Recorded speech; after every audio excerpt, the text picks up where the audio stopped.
Hey, how are you? Good evening. I'm doing well. Thanks. How are you? I am good. Let's do our wave. So, to everyone watching, we are the Accountability Queens. I am Sharon. That is... Hey, I'm Tasha. And what we do is we help people identify their ideal accountability partners and help them form a relationship that can make them be successful in whatever it is that they want to do. Yep. And I have been accountability partners. Well, your daughter just turned... You're 8 yesterday. So we're 9? We're 9 years. Yeah. Ooh, what a marriage. As long as I've been married, right? Right? Oh, yeah. Hey, yes, I was going to say, fam, check in. Denise, I see you. What's up? Hey, Denise. Drop us some waves in the comments. I'm watching the comments, and so I want to make sure that I shout our family out, who's joining us. Everyone who joined. So this is our Accountability Queens chat, right? We have some dynamic people in our circle and who are just bringing light to the world, quite frankly. And with all that's happening in the world, shining light on people who are giving us light is just only the natural thing for us to do. Yeah. And tonight we have a very special person. We have Jasmine Richardson of Echelon Life. And Jasmine, let's just talk about how we both know Jasmine for a second. Yeah. You can get started. I just want to make sure that we got people logged on. They can tell us where they're from. Tell me that. All right. All right. You always tell me that. You hype the audience up before you bring the main event. This is very true. I'm always so excited to get to it. I'm always like, yeah, that's not. But anyway, that just gives people time to log on. Also, if you are on, you can send us comments. We'll answer questions as we're going through the event and through the night. But until we get started with Jasmine, we're giving people time to log on. Yeah. What has happened with you since the last time we did this? Oh, in the last week? Oh, work was crazy this week. All right. What? You're asking what happened with me. I was just gonna say they got the butter from the duck. I was talking about your anniversary. I was really talking about your 10-year anniversary. Oh. Yes. I celebrated 10 years of marriage to my wonderful husband, Dennis Howland. It has been, it's been 10 years, right? That's a milestone. And we took time, 2 days for ourselves without our 3 kids to just reflect and really celebrate everything that we've been through and that we've accomplished and that we've, the fun that we've had in the past 10 years. And it was great. Wonderful. And I'm looking forward to the next 10 and the next 10 after that and the next 10 after that. Hey, I celebrate Black love. I've been watching all the videos these past weeks on Black love. But now, because at 5:04, it's time to start getting our main guest on. Right? I'm hoping people will continue to join in. We just want to give people time to join in before. But Jasmine, as I said, is with Echelon Life. We both met Jasmine as volunteers with the Urban League. We're all very committed to community. And we have an extensive group of friends who are actually really all connected through service. Mm-hmm. That's how we met Jasmine. But to tell you a little bit about Jasmine, she is, when I talk to her, she's always caping for the community. This sister has an incredible passion for civil rights and justice. I mean, man, this sister is on fire. Yeah. And people in general. Yes. That's definitely one of those people that you can call and say, hey, can you, or do you know, or how about this? And she's on it.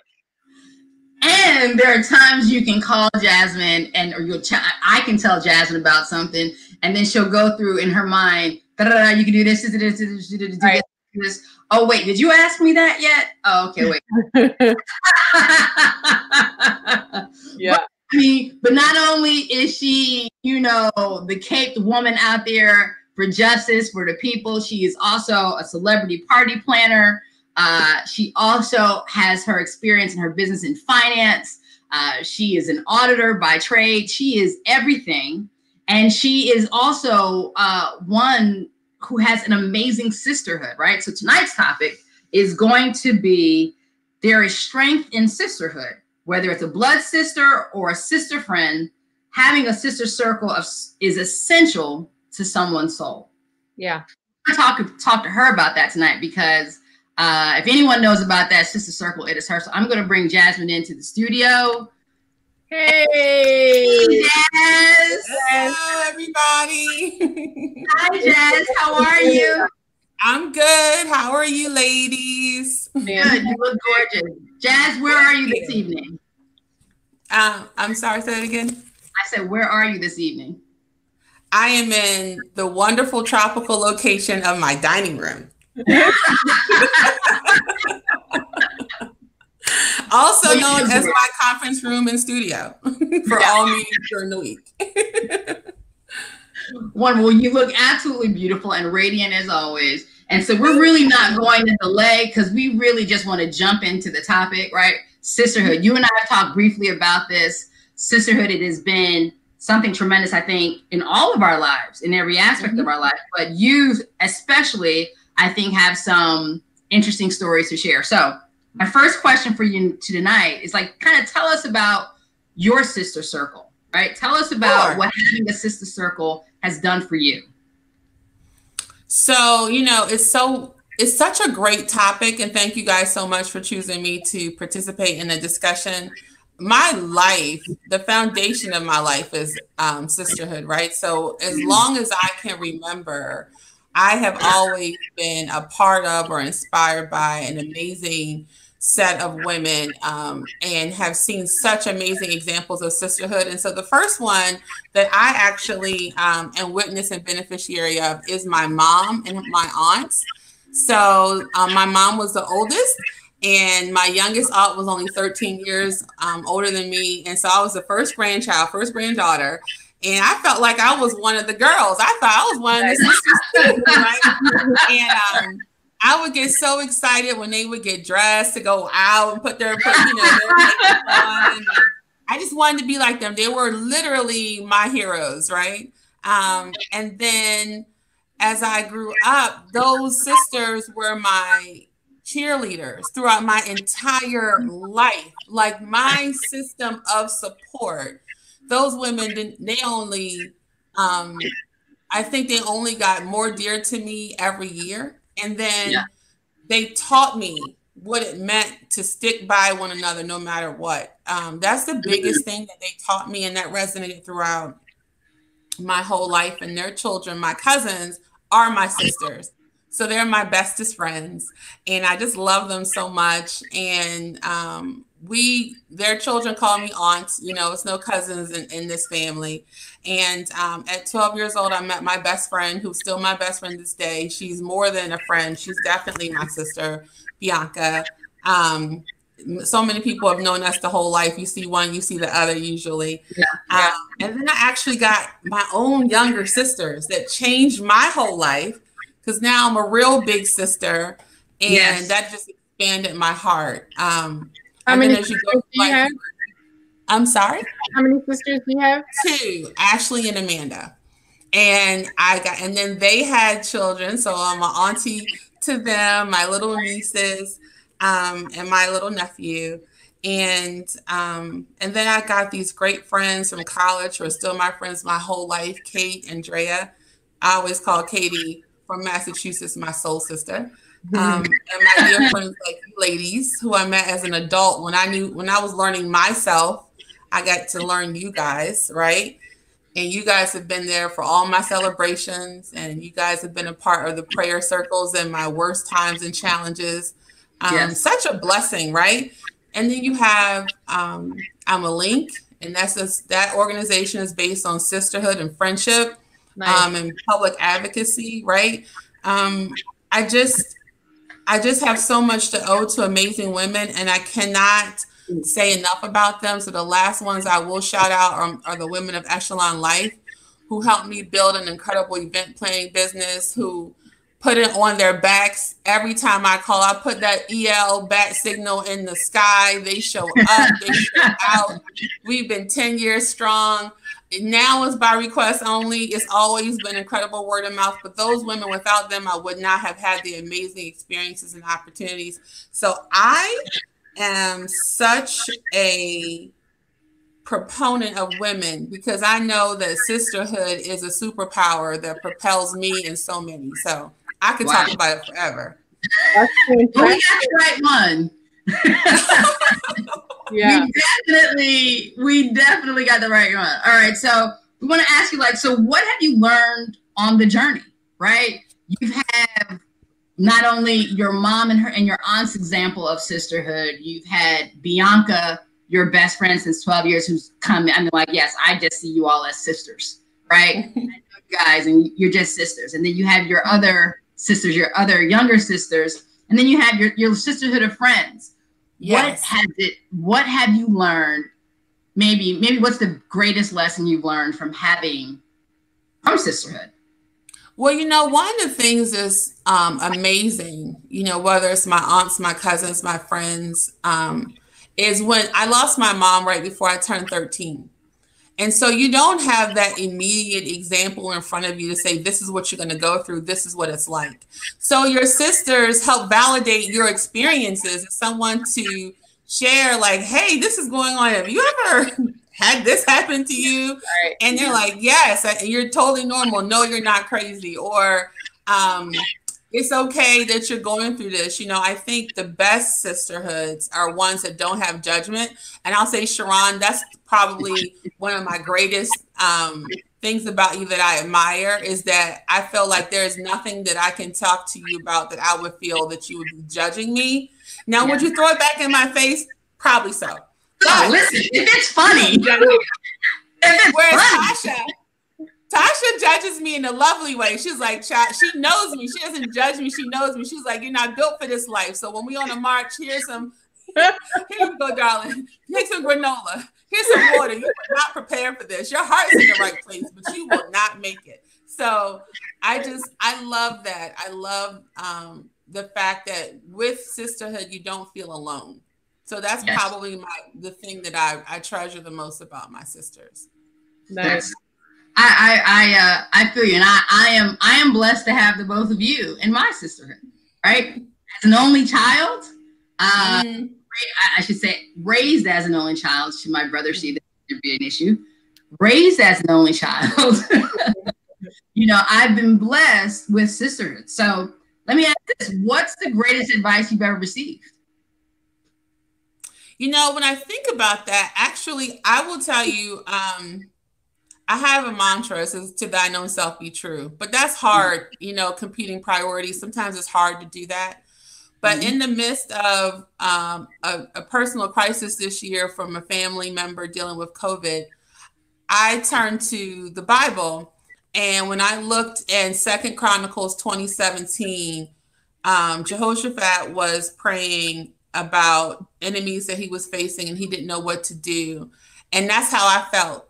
And the scripture talks about to fear not, right? He said, you're our God, and in the midst of any evil that comes before us, pestilence, sword, famine, whatever, you will hear our prayer.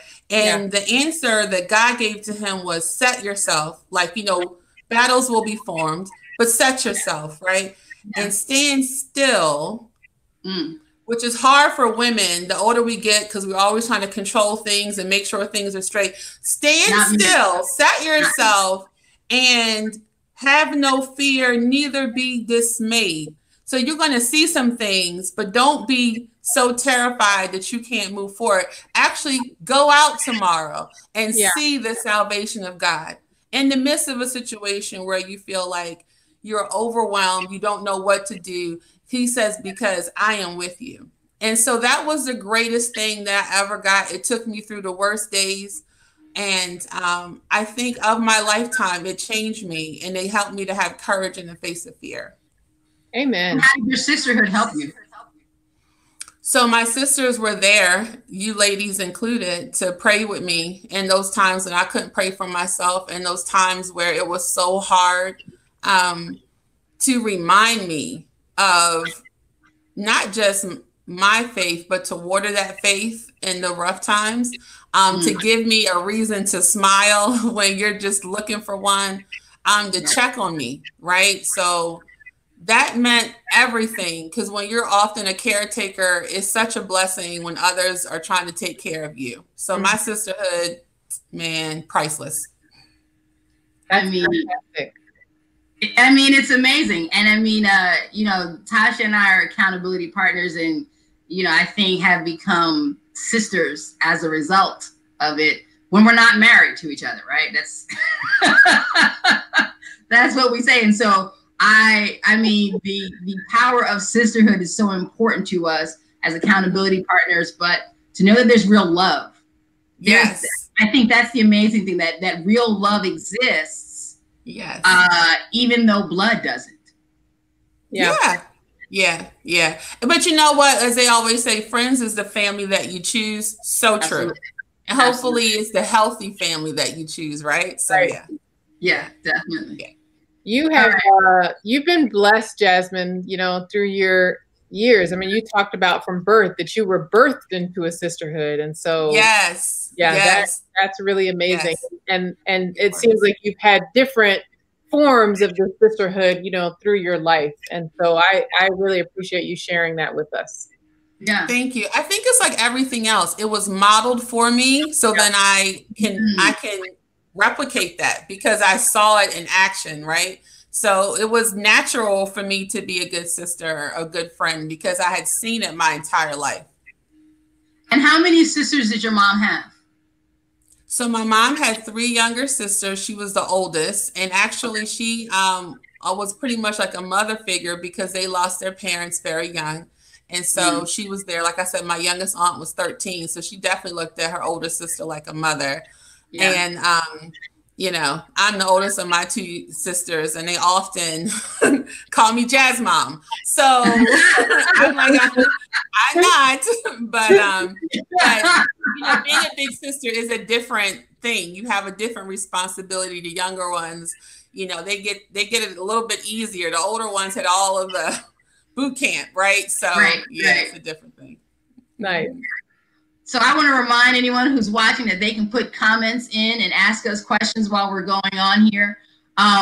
But Jasmine, what we have in common, I guess we really never talk about this, is that, you know, my mom has 2 sisters. So I have been raised by my mom and my aunts for sure. Right. And they all have their own personalities, and they're incredibly tight. Right. They do.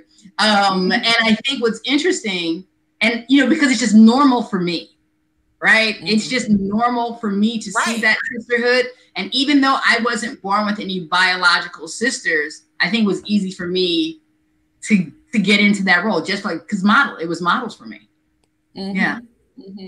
Now, Tasha, what about the sisterhood in your life? I have a different experience. My mom does have a sister. I wouldn't say necessarily that relationship was one that, you know, is similar to what you guys came up with. And I have a stepsister that I grew up with. That was really nice. But I think when I got married was when I really got excited about sisterhood, because my husband has 3 sisters. Yes. And they had sisters weekends. And so I was like, oh my gosh, I'm going to be a sister. I'm so excited.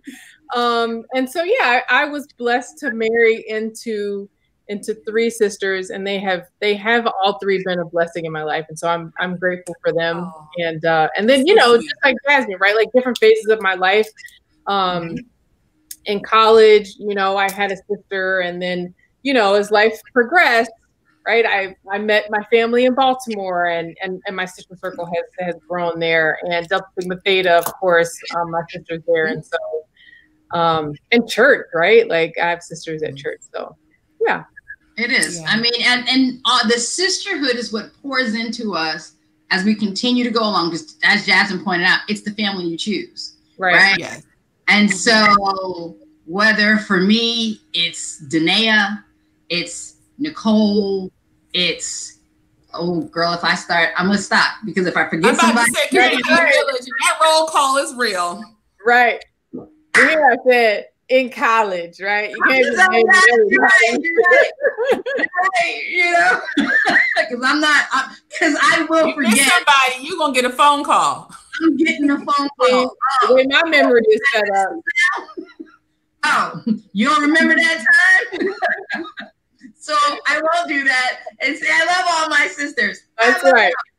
We all know about Danae. She's here. She said, "Hey, boo. Hey, Danae." Danae is the sister that you all have never met. I know, one day. But heard enough about her, all right, we know you were there in middle school, Danae. We know. Yeah, we all know.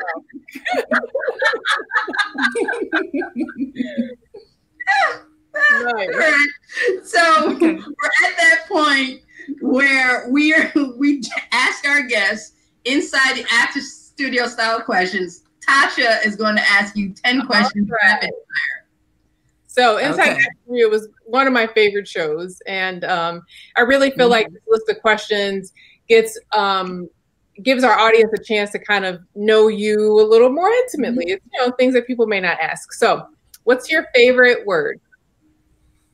Serendipitous. Because it's something that happens by chance that's positive, and I just love reading it in a book. No comment over there, CP. I'm about to say no comments from us. Serendipitous. What's your least favorite word? Surrender. Oh.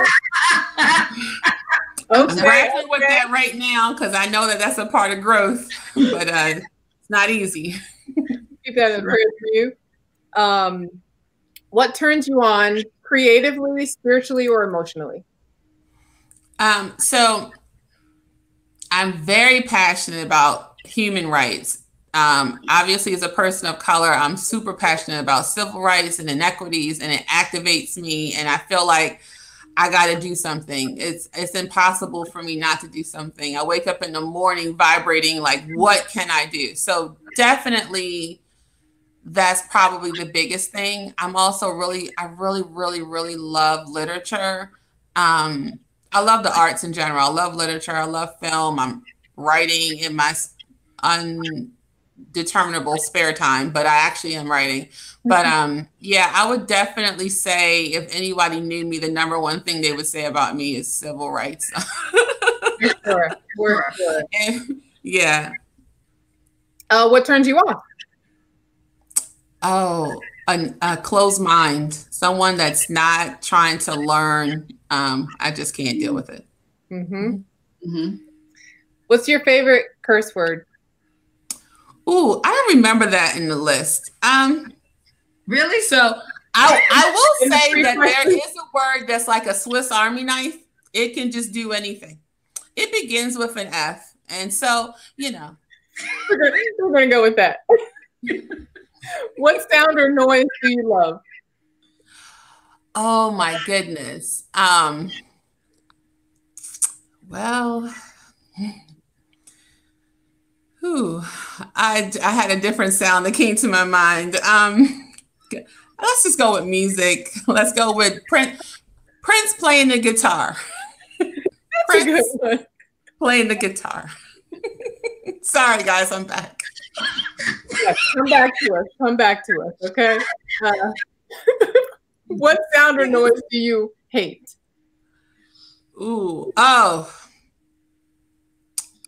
Just a propaganda hack on news, on cable news. I cannot tolerate it. Yeah. All right. What profession other than your own would you like to attempt? I would love to run a foundation. I would love for a foundation, Melinda Gates, anybody like that. I would love to run a foundation to address the real issues of racial inequality, like get to the root cause and address it. That would bring me so much joy. And then just for fun, I'd love to direct a movie at least once. Nice. Yeah, I can see that happening for you.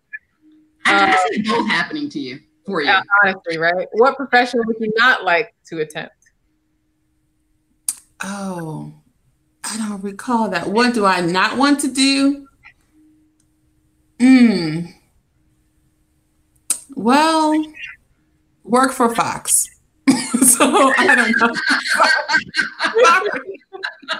All right. All right. Yeah. Who or what holds you accountable? Well, the mirror. The mirror, because I try to look at myself and be honest. And my faith is very strong. So the example that Jesus Christ led and my friends, I've been very fortunate to have the accountability queens as my actual closest friends. And so in your own lovely ways, lovingly, but consistently, you hold me accountable. By asking questions as if I don't know what the questions really mean, Sharon, every week when I get the same question about the elliptical. I know what you're doing. Appreciate you. However, wait, can we just stop here for a second? Can we talk about where that accountability worked out for you? Okay. Touche. So I will say, I was in a job that I felt stuck, and it was 3 years ago. And I learned a lot at that job, but I just couldn't see how my next steps there. And I was complaining about this feeling because I'm very action oriented, and I felt like nothing was happening for me. And I was talking to Sharon about it, and she agreed to be my accountability partner every Sunday at 10. And she was like, is your resume updated? How many people did you reach out to on LinkedIn? How many applications did you do? We set a goal. And within 3 weeks, somebody got the job of a lifetime, which I have been progressing in ever since then. And it's changed my life. Hey. Yes. So you will always be able to pull that card. Always. True. Yes. Congratulations. Thank you. We love the success stories from the support, that any accountability partner brings to the relationship. All right, last question. If you believe in heaven, which I know you do, what would you like to hear God say when you arrive at the pearly gates? Well done, thy good and faithful servant. Enter into your rest. Yes. That's all. That's all it's all about. That's the whole point right there. Yeah. For me. Right. So we did have Dana Taylor join us. Hey, Dana. I just want to make sure we reach out to our audience and see if anyone else has questions for Jasmine before we sign off. Well, Tasha, I'm going to ask you a question, giving just people an opportunity. Yeah. Where has sisterhood shown up for you at a very meaningful point in time? Really? Are you gonna just put me on the spot like that? This is Jasmine's chat. Oh, all right, you're right. Okay. We had a couple minutes. Jasmine has been going. I was giving people an opportunity to get to know you better in sisterhood. I was giving an example. No? All right, sure. The way my memory is set up, right? Like I my bad. I totally. Anybody watching, I totally went off script. Tasha was not expecting me. Man. You know what, guys? Speaking of going off script with Tasha, I remember one 4th of July, Sharon was saying she was going to go sailing, and I wasn't quite aware of who she was going to go with and where, but somehow I ended up on this impromptu adventure, and it was on your boat. We had the greatest time. I got to meet some of your in-laws who were so cool. Food was so good. I don't know how it happened. It was kind of impromptu. It was, I want to go. Going with your story, I don't quite recall the details the way my memory is set up and all. I don't quite remember exactly how I want to go. But well, listen. It was awesome. It was. And ladies, I want to say thank you for being my sisters. And being amongst my sister group, that I'm very blessed to have this woman who came in this world without any sisters. I appreciate you. Jasmine, I want to say thank you for joining us today. It was such a pleasure having you on. Absolutely. On our AQ chat series. I want to encourage everyone to keep coming back. We're going to have more great conversations with additional women and men who are just bringing shining light into this world. That's our mission. That's our goal. Please follow us at the Accountability Queens and on Instagram and Facebook. And we'd love to hear from you. Shout out, throw a queen in the comments, a crown, we'd love to see you. Yep. Aww. Thanks for joining us tonight. Love you, Jazz. Love you too, ladies. See you later. Bye. Good night, everybody. Good night. Bye. See you later, everybody.